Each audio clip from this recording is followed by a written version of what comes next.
Estamos en Lucas capítulo 7, verso 11 y dice así: aconteció después que él iba a la ciudad que se llama Naín, e iban con él muchos de sus discípulos y una gran multitud. Cuando llegó cerca de la puerta de la ciudad, he aquí que llevaban a enterrar a un difunto, hijo único de su madre, la cual era viuda, y había con ella mucha gente de la ciudad. Y cuando el Señor la vio, se compadeció de ella y le dijo: no llores. Y acercándose, tocó el féretro, y los que lo llevaban se detuvieron. Y dijo: joven, a ti te digo, levántate. Entonces se incorporó el que había muerto y comenzó a hablar, y lo dio a su madre. Y todos tuvieron miedo y glorificaban a Dios diciendo: un gran profeta se ha levantado entre nosotros, y Dios ha visitado a su pueblo. Y se extendió la fama de él por toda Judea y por toda la región de alrededor. Yo quiero hablarte en esta mañana bajo el tema más allá del milagro. Di conmigo: más allá del milagro. ¿Cuántos en esta mañana necesitan un milagro? Con un milagro no me refiero solo a una sanidad divina. Casi siempre que escuchamos milagro lo ligamos directamente a la sanidad divina, y eso es parte de. Pero un milagro es una intervención sobrenatural de Dios en nuestras vidas. Y yo creo que todos aquí necesitamos que Dios intervenga en nuestras vidas. Pero hoy vemos la historia de una mujer que necesitaba un milagro, pero también necesitaba algo más allá del milagro. Ella necesitaba una revelación de Jesús. Y eso es lo que vamos a aprender hoy. ¿Estás listo? Inclina tu rostro conmigo, vamos a orar. Padre, gracias por este día. Gracias por tu presencia. En ella hay plenitud de gozo. En tu presencia hay fortaleza. En tu presencia hay paz, hay refrigerio para nuestra alma. Por eso disfrutamos adorarte. En primer lugar, porque tú eres digno de nuestra adoración, pero en segundo lugar, porque incluso al adorarte nos bendices y nos fortaleces y nos animas. Gracias por tu presencia. Gracias ahora también por tu palabra, porque tu palabra es verdad y tu palabra edifica, y en ella hay sabiduría, y en ella hay virtud, y en ella hay poder. Entonces háblanos de una manera personal, de una manera convincente. No hemos venido a ser entretenidos, no hemos venido a solo recibir ánimo de retórica humana. Hemos venido a escuchar tu palabra, palabra que como espada de dos filos, que penetra hasta las entrañas y que sana y restaura y corrige y exhorta y hace todas esas bellas cosas al mismo tiempo.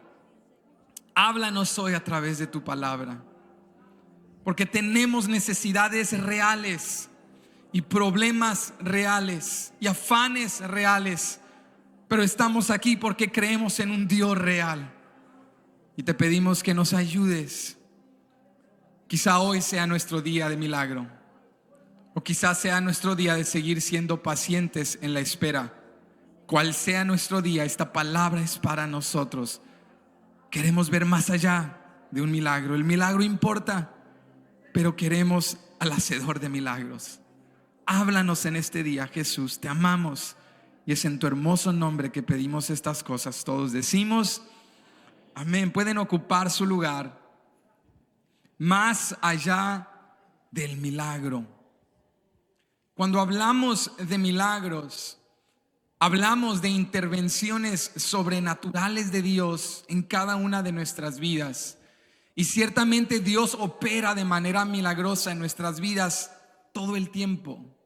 No siempre experimentamos, digamos, estos milagros extraordinarios que terminan siendo testificados o que a veces escuchamos de parte de otros. A veces aquellas intervenciones de Dios son pequeñas y aparecen en los momentos más inesperados y en la vida cotidiana, como cuando Dios provee en medio de una necesidad y no te da todo lo que necesitas, pero te suple algo que necesitabas, y eso te sirve de fe para decir: ok, Dios está conmigo, Dios no me ha dejado. Te da una palabra de ánimo en un momento de desánimo. Te rodea de gente que te apoya cuando te sentías solo. Dios interviene de maneras sobrenaturales y naturales en nuestra vida todo el tiempo. Y creo que esto produce en la iglesia, en la vida y en la mente del creyente, una expectativa, digamos, sana en lo absoluto, porque al ver el mover sobrenatural de Dios como algo habitual en nuestras vidas, terminamos esperando lo sobrenatural de parte de Dios. Y yo creo que eso es bueno. Yo creo que la iglesia debe vivir expectante de lo que Dios puede hacer. ¿Cuántos están de acuerdo? Yo creo que cada domingo al venir a la iglesia debemos esperar, aún en este domingo ordinario, Dios puede hacer algo en mi vida. Dios puede hablarme, Dios puede sanarme, Dios puede bendecirme. Y si no lo hace hoy, ¿qué hacemos los cristianos el próximo domingo? Lo esperamos otra vez. Y seguimos creyendo, tenemos una expectativa hacia Dios de que Él puede hacer cosas en nuestra vida.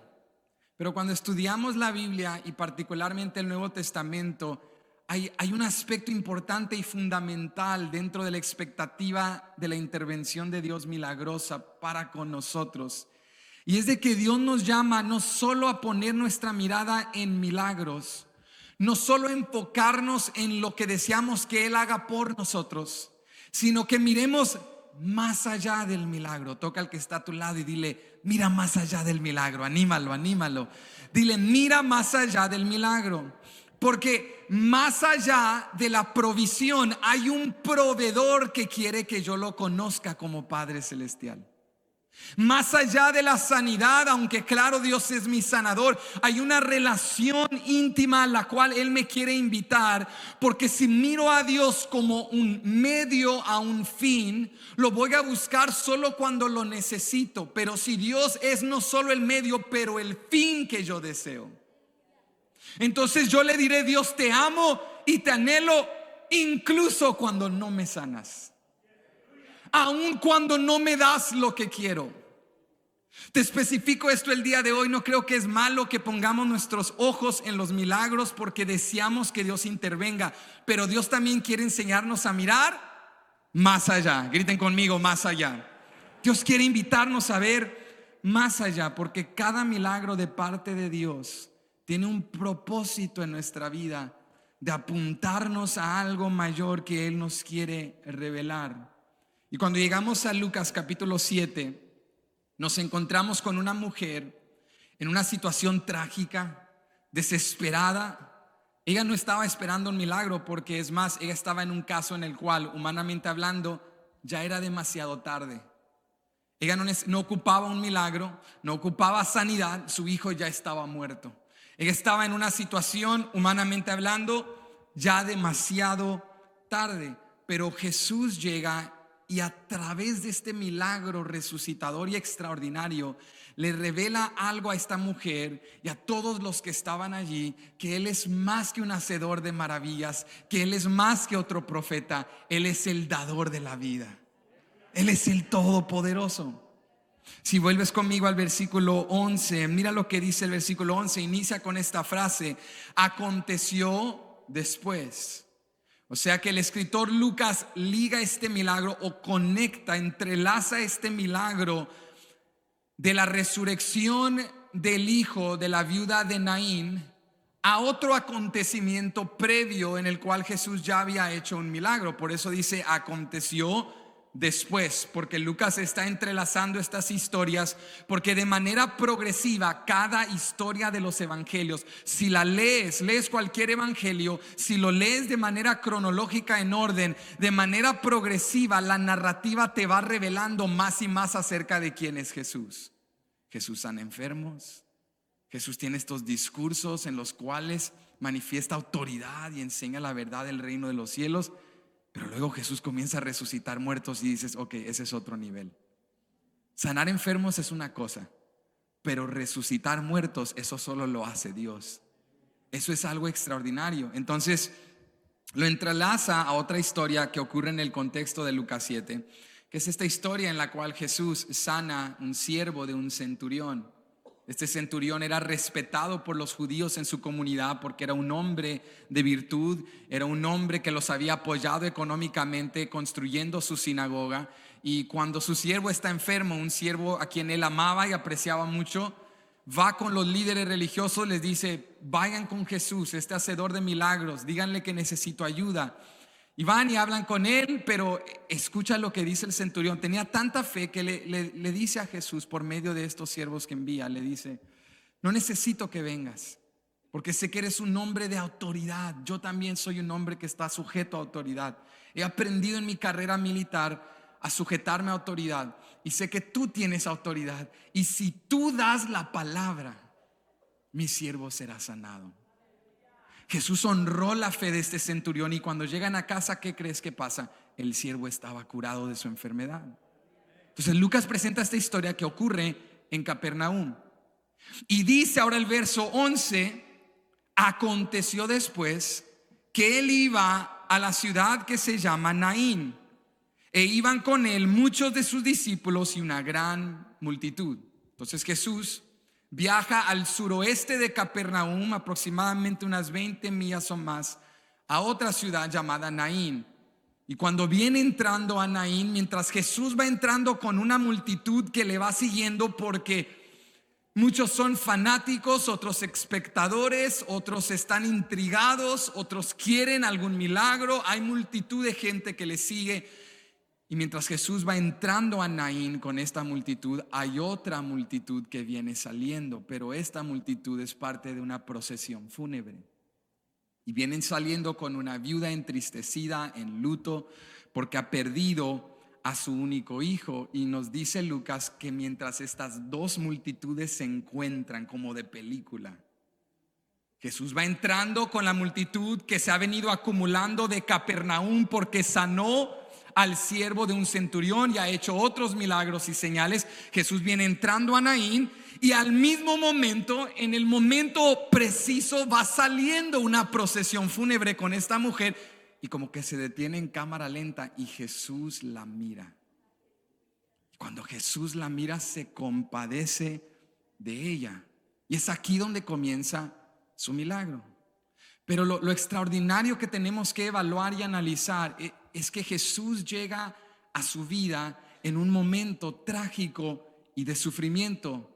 Desafortunadamente, diríamos nosotros, Jesús no llegó antes, cuando el hijo estaba enfermo y lo pudo haber sanado. No, Jesús llegó cuando ya era demasiado tarde. Pero no es casualidad que Lucas liga estas historias, porque lo que Lucas nos está enseñando es: sí, Él puede sanar, pero incluso si llega y ya la persona está muerta, Él también la puede resucitar. Lucas nos está enseñando que más allá de los milagros y las historias, hay una revelación acerca de este Jesús. Él no solo hace lo difícil, Él hace lo imposible. Hay una iglesia el día de hoy que sigue creyendo que Él hace no solo lo difícil, pero también lo imposible. Que si tienes una situación que parece ya demasiado tarde, muerta, ya la llevas en camino al sepulcro, si Cristo interviene, para Él no hay nada imposible. Y una pregunta que surge en mi mente es: ¿por qué decide Jesús intervenir en la vida de esta mujer cuando ya es demasiado tarde? Otra manera de hacer esta pregunta para nosotros el día de hoy es: ¿por qué elige Dios los momentos más dolorosos y trágicos de nuestras vidas para revelar su gloria y su poder en nosotros? Dios, ¿por qué no me revelas tu gloria cuando estoy en la cima? ¿Por qué no me manifiestas tu poder y tu bondad y tu misericordia y tu compasión y tu gracia cuando estoy bien? ¿Por qué utilizas las cosas más oscuras y difíciles y dolorosas para revelarme tu poder y tu intervención sobrenatural? Es porque Dios utiliza el sufrimiento como un proceso. Alguien diga conmigo: proceso. Aquí está lo primero que aprendemos en la vida y la historia de esta mujer. El proceso tiene un propósito. Dios utiliza el proceso del sufrimiento y la prueba porque tiene un propósito.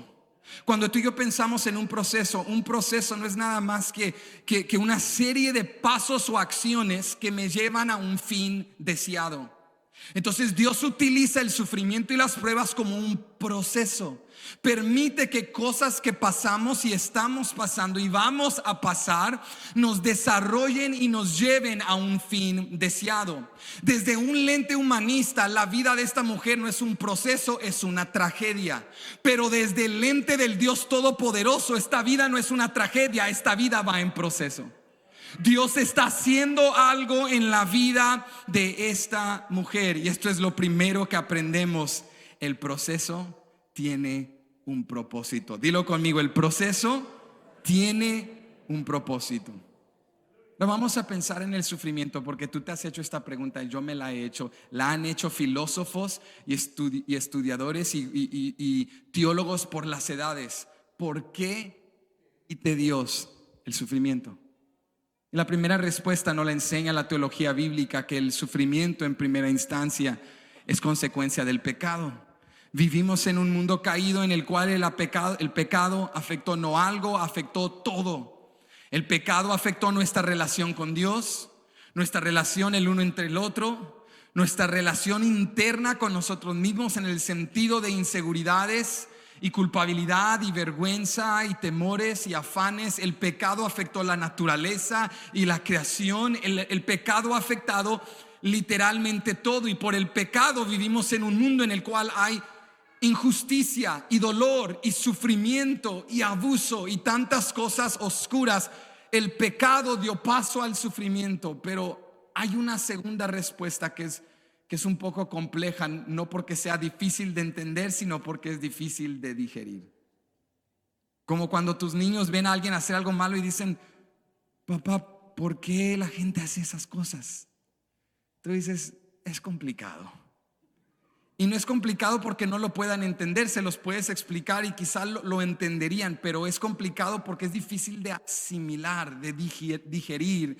Cuando pensamos en el sufrimiento desde este segundo aspecto, es que Dios permite el sufrimiento no solo porque es consecuencia del pecado, sino en segundo lugar porque Dios lo utiliza como procesos en nuestra vida para desarrollarnos. Y aunque eso lo entiendo acá, ¿cuántos saben que es difícil de digerir? Yo quisiera decirte que la humildad que hemos aprendido, ¿cuántos humildes hay acá? Era una prueba, no vayas a gritar porque luego te contradices. Yo, el más humilde. Yo quisiera decirte que Dios ha cultivado humildad en nosotros, y empatía y misericordia y gracia y santidad, porque le echamos bastantes ganas y somos muy piadosos. La realidad es que Dios ha cultivado humildad en nosotros porque en nuestra arrogancia nos permitió caer. Y ha cultivado paciencia en nosotros porque nos dio longanimidad en medio de la enfermedad. Y que nos ha dado empatía porque cuando nos sentíamos santos permitió que cayéramos porque dimos paso al pecado a través de la tentación, y eso nos quebrantó ante su presencia. Y ahora cuando otros caen ya no juzgamos porque nosotros ya hemos tenido nuestras caídas. Yo quisiera decirte que el desarrollo del creyente se genera porque el creyente es muy piadoso, pero no, la realidad es que si hemos aprendido a ser santos y a buscar las cosas de Dios y a desarrollar en la fe y a tener empatía y paciencia y amor, gozo, paz, todo este fruto del Espíritu y estas virtudes espirituales, es porque Dios nos ha pasado por procesos. Dios ha utilizado los procesos en nuestra vida con un propósito. Y si no entendemos los propósitos de Dios en nuestros procesos, nos frustramos con Dios, nos frustramos con la vida, nos frustramos con nosotros mismos. Pero cuando estudiamos la palabra y entendemos que el proceso tiene un propósito, no significa que no va a doler y no significa que no será difícil, pero sí significa que aún en medio de ese proceso tengo fe de que Dios está produciendo algo en mí. Déjame enseñarte esto en Romanos capítulo 5. Romanos 5, verso 3 al 5 nos dice así: y no solo esto, sino que también nos gloriamos en las tribulaciones. ¿Cuántos ya tienen un problema con eso? Yo también. Pero sigue leyendo, no te pierdas. Sabiendo que la tribulación produce, todos digan produce, la tribulación produce paciencia.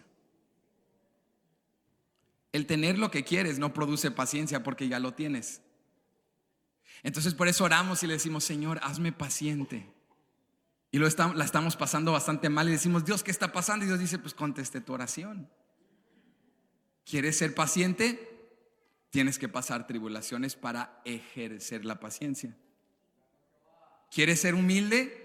Tengo que tumbarte porque eres arrogante. ¿Quieres ser sensible? Tengo que herirte porque te amo, para que conectes con esas partes de ti y sientas tu humanidad.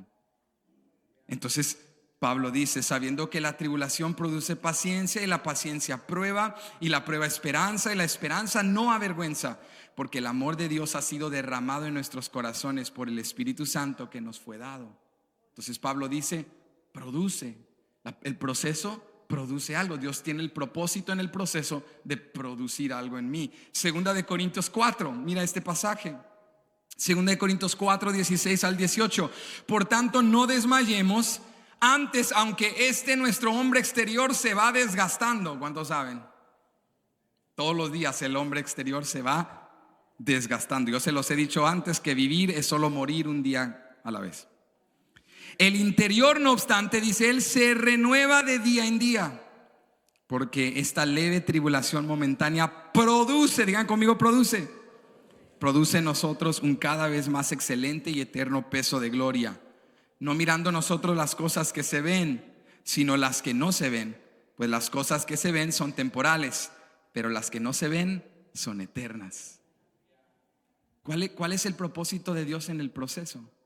Dios está produciendo algo en mí: amor, gozo, paz, paciencia, benignidad, bondad, fe, mansedumbre, templanza. Dios me está enseñando a ver las cosas eternas, a no solo poner mis ojos en las cosas temporales, las cosas del mundo. Y cuando Jesús llega a la vida de esta mujer, vuelvo y te reitero, desde un lente humano es una tragedia, pero Jesús estaba a punto de producir algo extraordinario en la vida de esta mujer por medio de su proceso. Y acá surge una pregunta en mí, particularmente en esta historia, porque esta historia es muy única y es muy exclusiva, porque solo hay 3 casos en los evangelios en los cuales Jesús resucita a un muerto. El primer caso es el hijo de la viuda de Naín. Tenemos otro caso en el cual Jesucristo resucita a la hija de Jairo. ¿Cuántos recuerdan esa historia? Un principal de la sinagoga que viene rogándole a Jesús, pero Jesús se entretiene con una mujer que tenía un flujo de sangre, y cuando ya la sana es demasiado tarde, ya su hija ha muerto. Pero Jesús le dice a Jairo: no temas, cree solamente. Y cuando llega a su casa, la trae a vida, la resucita. Ese es un segundo caso. Pero un tercer caso que encontramos en el Evangelio de Juan es esa historia en la cual Jesucristo resucita a Lázaro después de estar sepultado ya por 4 días. Cuando vemos estos 3 casos de resurrecciones milagrosas de parte de Jesús, nos damos cuenta que en cada caso Jesús llega aparentemente demasiado tarde. Con la hija de Jairo se entretiene y cuando llega ya está muerta. Con Lázaro se entretiene y cuando llega ya está muerto. Con esta mujer ni siquiera tiene un encuentro con ella antes de que el hijo muera. Cuando llega Jesús ya está muerto. Y la pregunta es: ¿por qué parece que Jesús siempre llega tarde? ¿Por qué parece que Dios espera hasta el momento más difícil y trágico para empezar a intervenir? Cuando no tienes un concepto bíblico para comprender el sufrimiento y los procesos, lo ves desde este lente. Pero cuando asimilas pasajes como los que acabamos de leer en 2 de Corintios y en Romanos, cuando entiendes los procesos de Dios en tu vida como algo que tiene propósito divino, entonces comprendes que Jesús nunca llega tarde. Jesús llega siempre a tiempo. Jesús llega a tiempo porque algo está desarrollando en mí. Y Jesús tiene aquel balance extraordinario como un buen Dios, como nuestro Padre Celestial, que te da exactamente lo que necesitas, cuando lo necesitas, cómo lo necesitas. No te da más ni te da menos, te da exactamente lo que necesitas para creerle. Yo quiero animar a alguien el día de hoy y decirte: lo que necesitas para creerle a Dios, Él ya te lo dio.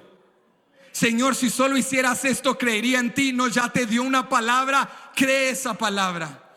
Ya te está hablando, créele a Dios. Ya ha obrado en tu vida de tantas maneras, cree en el Señor. Porque cuando Él viene, interviene en la vida de esta mujer y le da exactamente lo que ella necesitaba. Nuevamente dice la historia, vuelve conmigo a Lucas 7, versículo 12. Cuando llegó cerca de la puerta de la ciudad, he aquí que llevaban a enterrar a un difunto, hijo único de su madre, la cual era viuda, y había con ella mucha gente de la ciudad. No sabemos el nombre de esta mujer, no sabemos su contexto, su trasfondo, pero sabemos lo más pertinente para esta historia: era viuda y ahora había perdido a su único hijo. Ahora imagínate esto. Estamos hablando de una mujer probablemente judía viviendo en el primer siglo. Esta mujer había perdido a su esposo, pero después de perder a su esposo tenía a su hijo, que nos dice que era ya un hombre. Entonces él era su sustento, él era su proveedor, él apoyaba. En el primer siglo la mujer no tenía todos los derechos y las posibilidades y la posición social que la mujer tiene hoy en día. Era un mundo diferente. Entonces esta mujer había perdido no solo a su esposo, pero ahora a su único hijo, y estaba saturada no solo de dolor, no solo de luto, pero también de incertidumbre y de temor. ¿Cómo la voy a hacer? ¿Cómo voy a subsistir? Voy a tener que mendigar. Voy a tener que vivir de la caridad de otros. Voy a tener que depender de la misericordia y las ofrendas a viudas y el apoyo de la sinagoga y de los líderes. Pero había perdido quizás su esperanza. Estaba en un momento realmente difícil. Pero dice el versículo 13: y cuando el Señor la vio. No te pierdas esto, porque a veces leemos las historias de la Biblia y nos brincamos o pasamos detalles porque queremos llegar a la parte que más nos atrae, ¿verdad? Quiero llegar ya al milagro. Pero antes del milagro, mira el proceso. Dice la Biblia que Jesús la vio. Qué hermoso recordatorio que cuando estamos pasando por momentos tan difíciles y trágicos, Jesús nos ve. Que Dios tiene su mirada puesta en nosotros.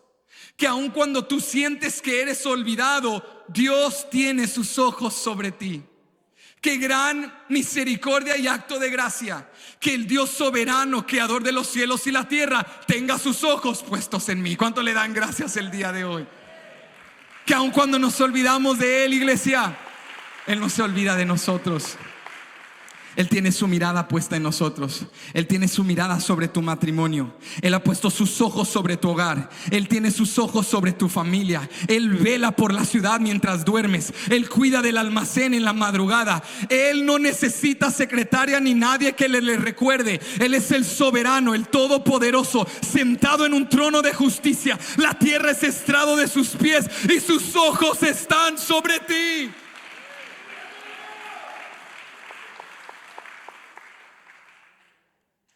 Dice la Biblia que vienen entrando dos multitudes y se encuentran y nuevamente, como en cámara lenta, Jesús se detiene y entre toda esa multitud mira a esta mujer.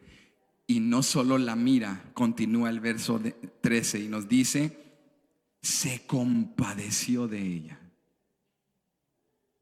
Se compadeció de ella.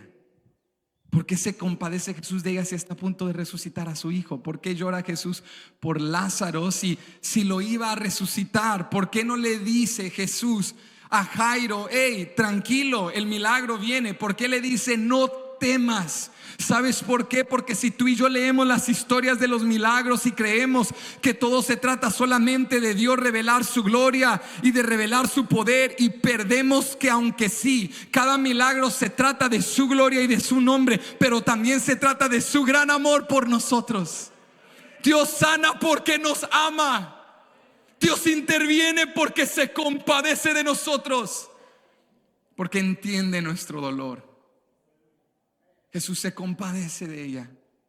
Jesús percibe en el espíritu el dolor de esta mujer, los temores de esta mujer, todos esos sentimientos encontrados, ese mundo emotivo en el cual ella se estaba hundiendo.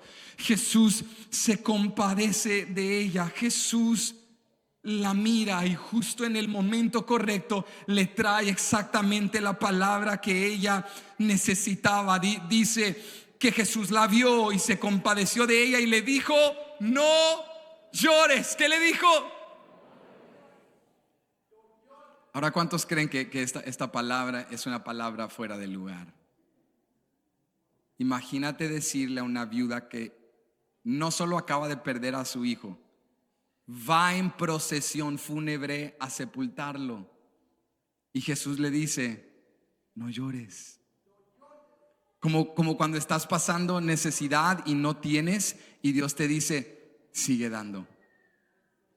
Como cuando estás enfermo y sigues enfermo y sigues creyendo y Dios no te sana, pero viene un enfermo a pedirte que tú ores por él y Dios dice: ora y sigue creyendo.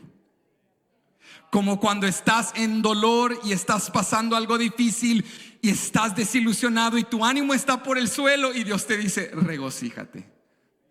O sea, parece insensible, parece desconectado, parece una indiferencia, pero Jesús le estaba dando una palabra que iba a activar su fe. Porque cuando Dios viene y te dice: en tu luto ya no llores, o en tu necesidad sigue dando, o en tu duda sigue creyendo, o en tu enfermedad sigue sirviendo, es porque Dios tiene algo preparado para ti y Dios está a punto de cambiar tu rumbo. Jesús le dice: no llores, no porque fuese insensible. Jesús le dice: no llores porque ibas en camino a un cementerio, pero estás a punto de ir en camino a una fiesta. Te voy a cambiar el rumbo. Lo que tú estabas a punto de sepultar, lo que para ti ya estaba muerto, lo que para ti ya no tenía esperanza, si Cristo llega y da la palabra en un instante, Él gira tu dirección, Él cambia tu rumbo, Él transforma tu lamento en danza, Él convierte tu tragedia en testimonio, Él te lleva del dolor y te da un cántico nuevo. Jesús solo tiene que dar la palabra y en un instante todo cambia.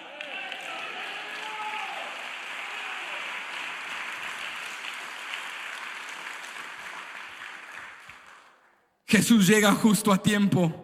Jesús no se había olvidado, Jesús no estaba desconectado, Jesús no era indiferente. Jesús le estaba dando una palabra que le animara. Y así como Jesús le dijo a esta mujer: no llores, hay una palabra que Dios tiene para ti, y hay una palabra que Dios tiene para mí. Es una palabra que va a activar mi fe, es una palabra que va a cambiar mi perspectiva, de no mirar la muerte que me rodea, pero de poner mis ojos en el dador de la vida, en el que hace no solo cosas difíciles, en el que hace cosas imposibles, en el que le dice a una anciana: vas a tener un hijo y ese será el hijo de la promesa, y por medio de él cumpliré el pacto. El Dios que sana al estéril, que da vista al ciego, que sana al enfermo, que hace ríos brotar en desiertos, al Dios que sirve mesas en desiertos, al Dios que levanta muertos.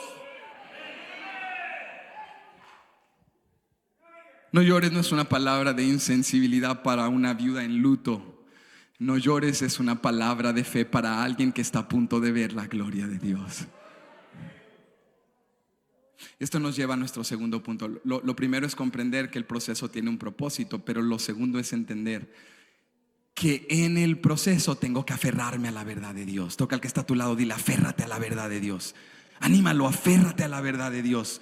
Me gusta esa palabra. Quise decir, sigue creyendo en la palabra de Dios, pero me gusta, aférrate a la palabra de Dios. Porque las circunstancias te quieren jalar, te quieren desviar, te quieren desanimar, quieres sucumbir a la desilusión. Pero cuando te aferras a la palabra de Dios, cuando te abrazas de la palabra de Dios, cuando te agarras de la palabra de Dios: tengo un hijo muerto, no tengo un esposo, no tengo cómo salir adelante, estoy rodeado de gente que lo único que pueden hacer es llorar conmigo, pero me voy a aferrar a esta palabra. No llores, ya no te hundas, no te desanimes, no te deprimas, no caigas al suelo. Aférrate a la verdad de Dios, porque Dios va a hacer algo en mi vida.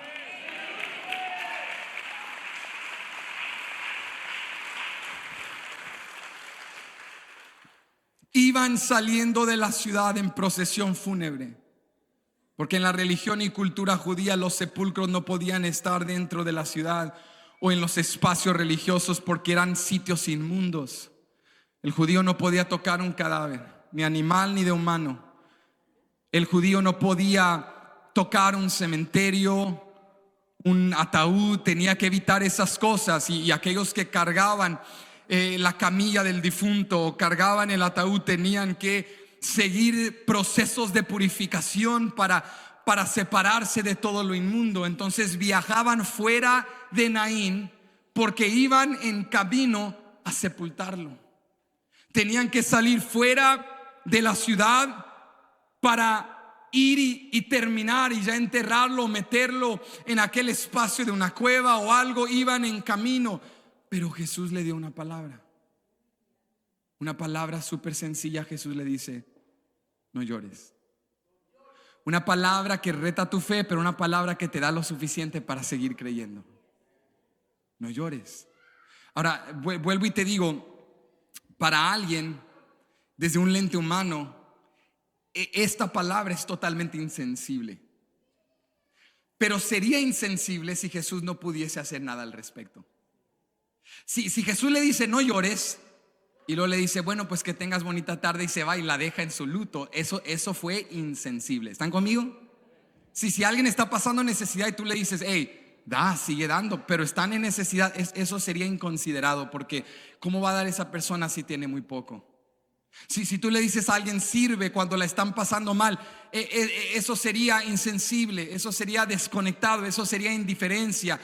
Pero cuando Jesús te da una palabra, aunque esa palabra te rete, aunque esa palabra te incomode, esa palabra no es insensible. ¿Sabes por qué? Porque Jesús no es insensible. Jesús es capaz de hacer lo que para ti, para mí es imposible.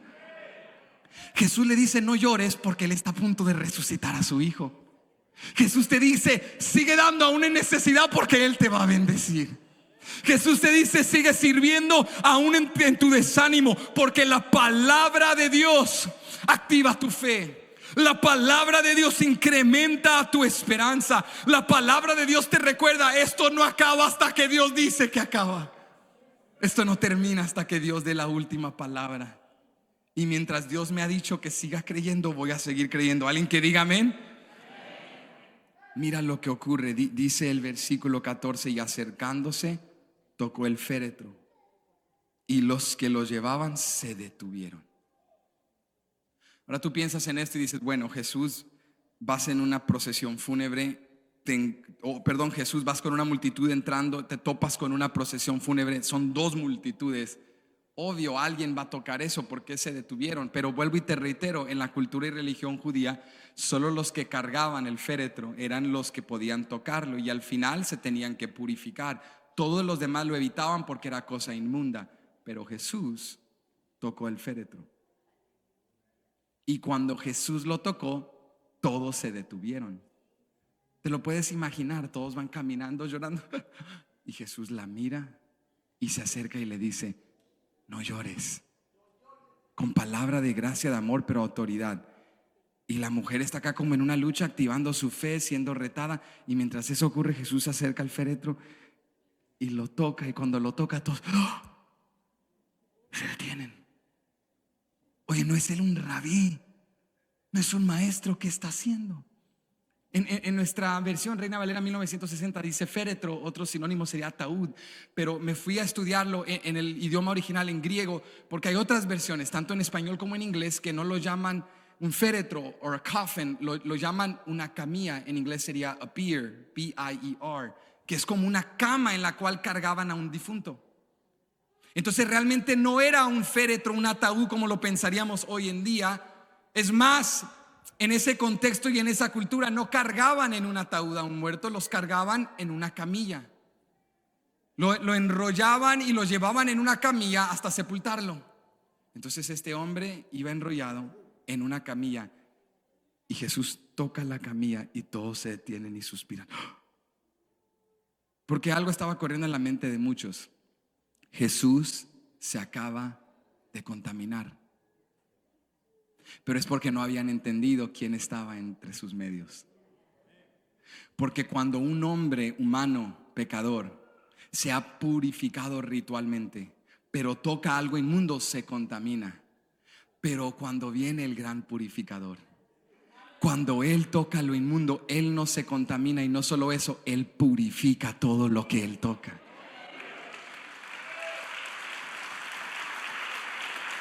¿Por qué me debo aferrar a la verdad de Dios en medio del proceso del sufrimiento? Porque cuando tú te aferras a la palabra de Dios, cuando tú te aferras a la verdad de Dios, Dios extiende su mano purificadora y Dios toca el féretro, Dios toca la camilla, Dios toca lo que estaba muerto, lo que estaba en desánimo, lo que estaba en desilusión, y Dios lo inunda de vida. Dios toca todo lo que estaba contaminado, en desánimo, en tristeza, y Él lo transforma para bien. Alguien que lo crea y diga amén. Jesucristo tocó la camilla y no se contaminó. A lo contrario, le dijo al hombre muerto: joven, a ti te digo, levántate. Cuando te aferras a la palabra de Dios y le crees a Dios, Dios hace lo que para nosotros es imposible, para Él es cosa fácil. Jesús dio la palabra, le dijo: joven, a ti te digo, levántate. Y dice la palabra que se incorporó y comenzó a hablar.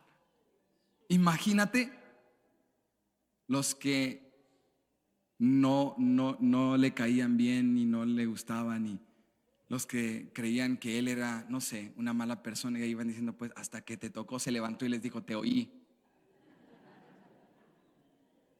Se levantó y les dijo: escuché.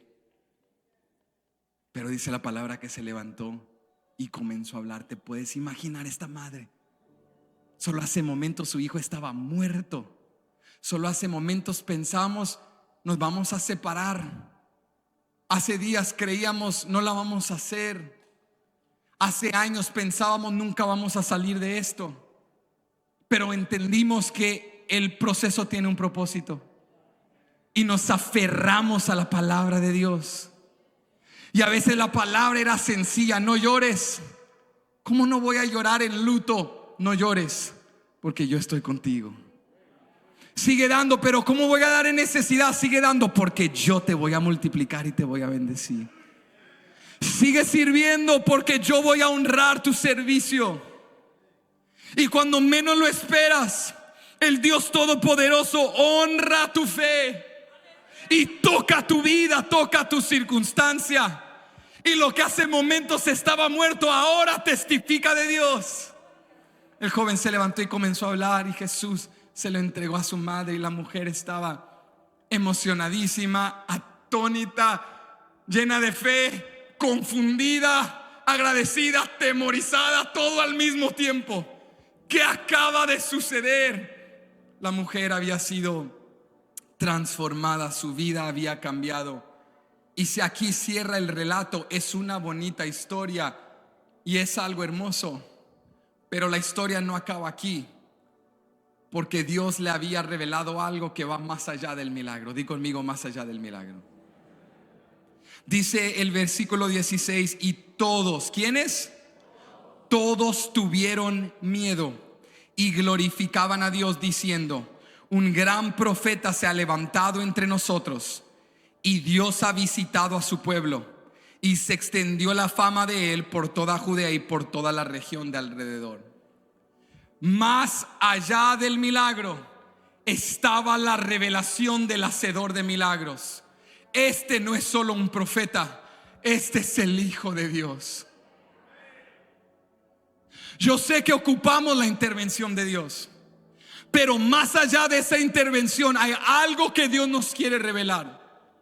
Yo me hacía la pregunta: ¿por qué Jesús llegó en el momento más trágico de su vida? ¿Por qué llegó, humanamente hablando, demasiado tarde?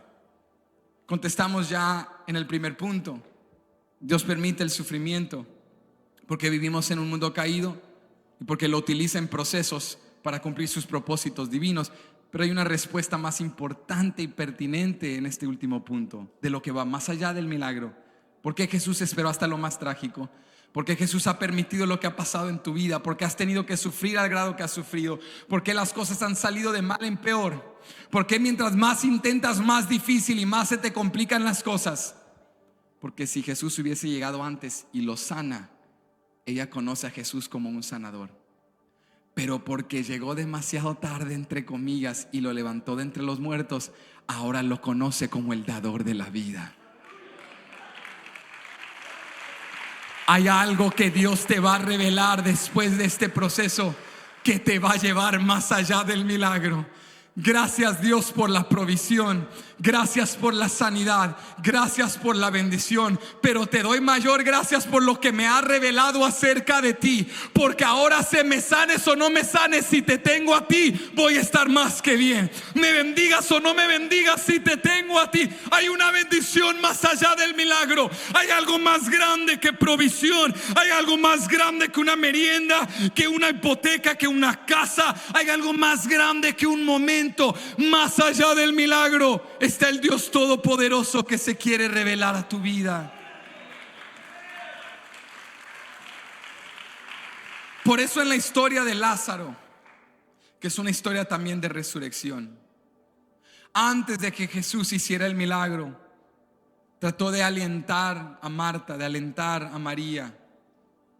Y en una interacción con Marta le dijo: ¿crees que yo puedo hacerlo? ¿Crees que Lázaro puede resucitar? Y Marta le dice: bueno, creo que en los postreros días él puede resucitar e ir al propósito de Dios eterno, en la escatología, en el fin de los tiempos.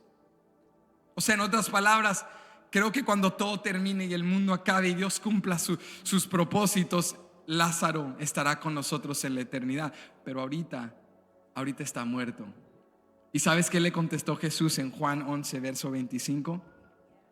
Le dijo Jesús: yo soy la resurrección y la vida. El que cree en mí, aunque esté muerto, vivirá. ¿Sabes por qué llegué tarde ante los ojos humanos, Marta? ¿Sabes por qué esperé que estuviera 4 días sepultado? Que hasta el olor era insoportable. ¿Sabes por qué Jesús parece que no está llegando a tiempo en tu circunstancia? Porque cuando Él intervenga, lo que va a hacer será tan grande que te llevará más allá del milagro a reconocer su poder y su gloria y su bondad.